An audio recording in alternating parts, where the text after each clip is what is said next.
um, pensando um pouco, é o aporte homilético de pensar sobre paralelismo, um aporte é que nos ajuda a simplificar nossa interpretação e, consequentemente, nossos estudos bíblicos e las prédicas. Quando percebemos que os diferentes elementos do paralelismo trabalham junto para expressar mensagem, seja por repetição, por intensificação, contraste, isso nos evita que fragmentar demasiado nossa interpretação. Por exemplo, em Provérbios 16:28, que hemos visto, o homem perverso levanta contienda e o chismoso aparta os melhores amigos.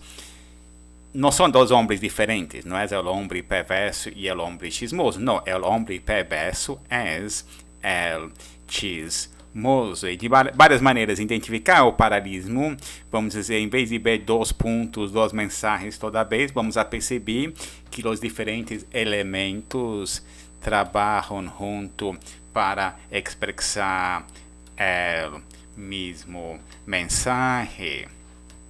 Isso também tem um impacto teológico. O emprego do paralelismo na Bíblia nos acuerda que é possível usar palavras diferentes e metáforas diferentes para expressar a mesma verdade, a mesma realidade. E, por exemplo, então, simplesmente porque encontramos expressões diferentes, isso não significa que se trata de conceitos diferentes.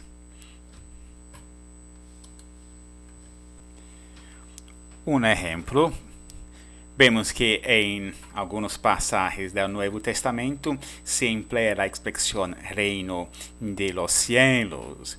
Em outras passagens se emplea a expressão reino de Deus. E han surgido autores que tentam sugerir que estamos falando de duas coisas diferentes. Alguns chegam a dizer que o reino de los cielos é para a igreja e o reino de Deus é para os judíos. Isso ignora o hecho que são sinônimos. O reino de los cielos e o reino de Deus é a mesma coisa. E é interessante que a expressão reino de los cielos realmente aparece mais no Evangelho de Mateus e se ha identificado que muitos judeus, quizá por uma reverência ao nome de Deus, haviam preferido emplear a expressão reino de los cielos, pero com o significado reino de Deus.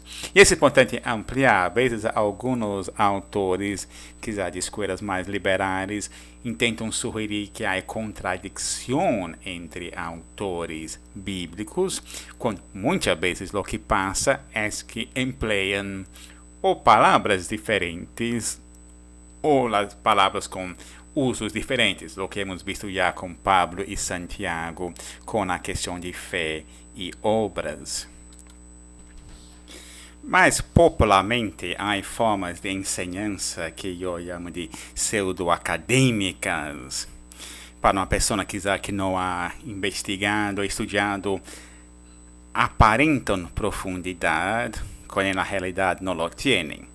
Por exemplo, em los ciclos de la teologia de la prosperidade, é muito comum encontrar pessoas que fazem uma distinção entre a palavra logos e a palavra rema de Deus, e que os cristianos têm que apropriar-se de la palavra rema e usar a palavra rema, que essa palavra vai ser eficaz em sua vida e vai trazer transformação, bendição, prosperidade. Eu já he escutado muitas prédicas com gente gritando sobre a palavra rema.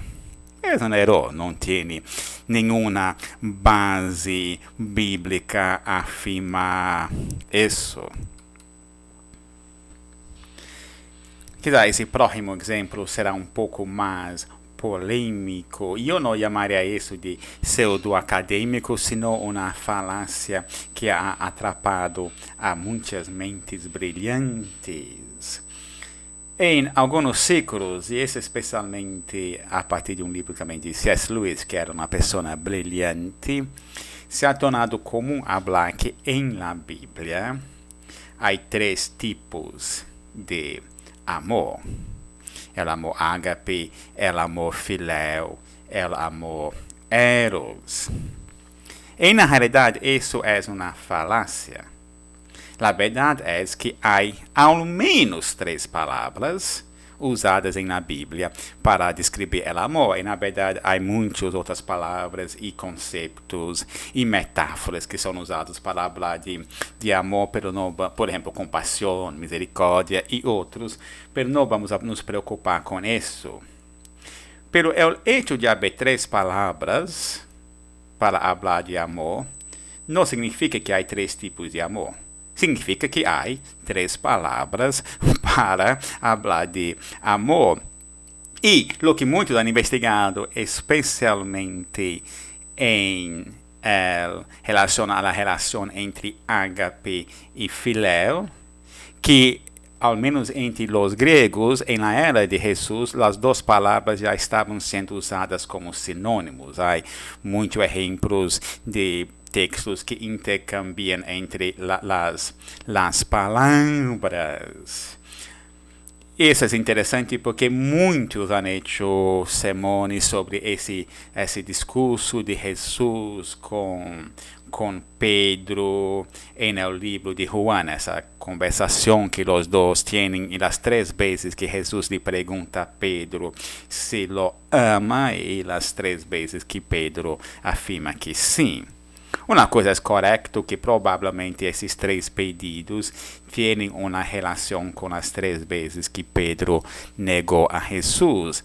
Mas alguns vão mais allá e afirmam que nas duas primeiras vezes, Jesus lhe pergunta se ama empleando a palavra ágape.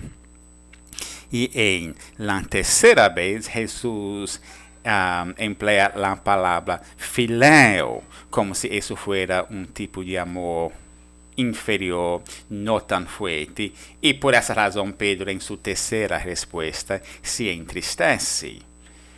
Pero o próprio contexto não sugere isso, porque mais adelante Jesus vai falar a Pedro que Pedro vai morrer por seu amor a Jesus.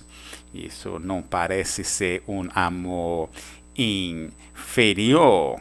Pero também, se há evidência que as palavras ágape e filéu foram usadas como sinônimos de intercambiáveis, o mais provável, a dedução mais provável é que Juan cambiou a palavra, ou Jesus cambiou a palavra, simplesmente para evitar repetição ou monotonia.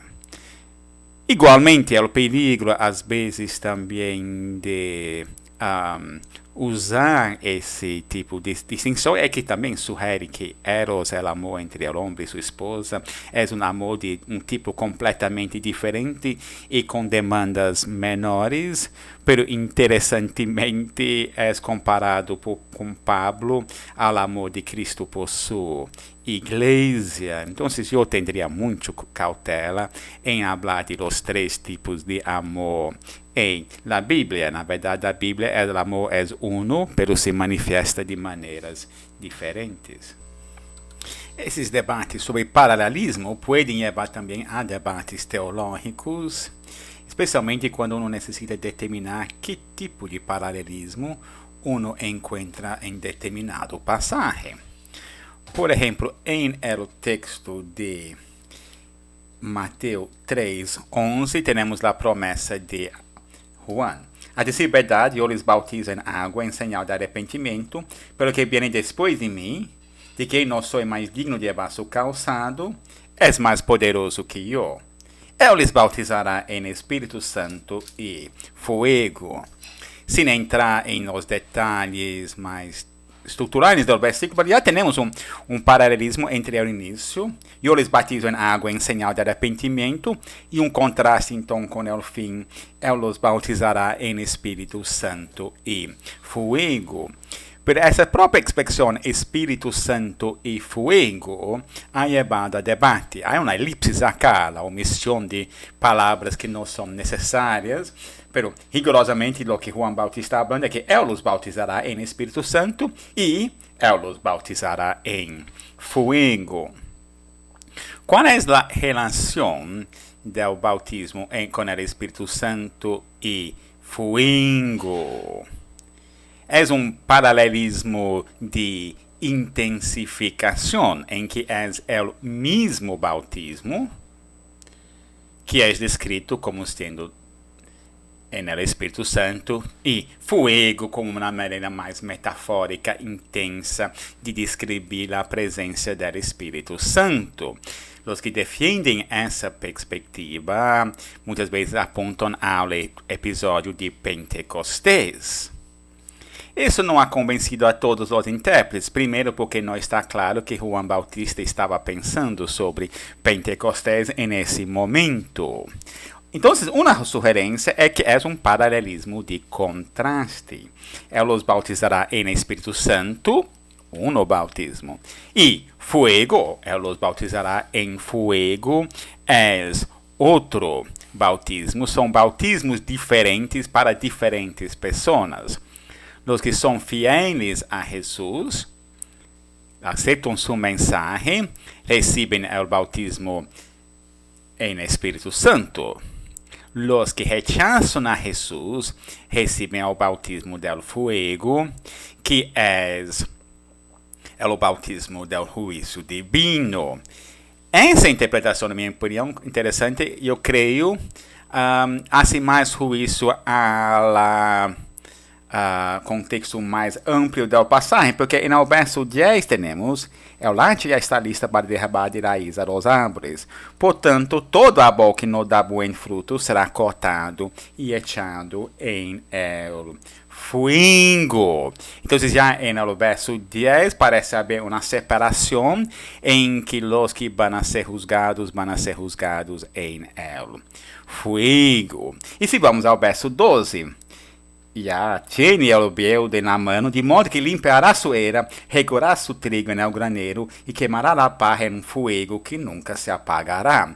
Nuevamente la separación entre trigo, que va para el granero, y paja al fuego. Entonces el contexto inmediato sugiere entonces que realmente bautismo en Espíritu Santo y fuego son dos bautismos diferentes. Un bautismo para los que reciben al Mesías Cristo y otros para los que rechazan. Pero aún se uno não está de acordo com minha explicação, é simplesmente interessante observar como determinar o tipo de paralelismo que estamos encontrando tiene un impacto sobre el tipo de interpretação teológica que vamos a hacer de um texto.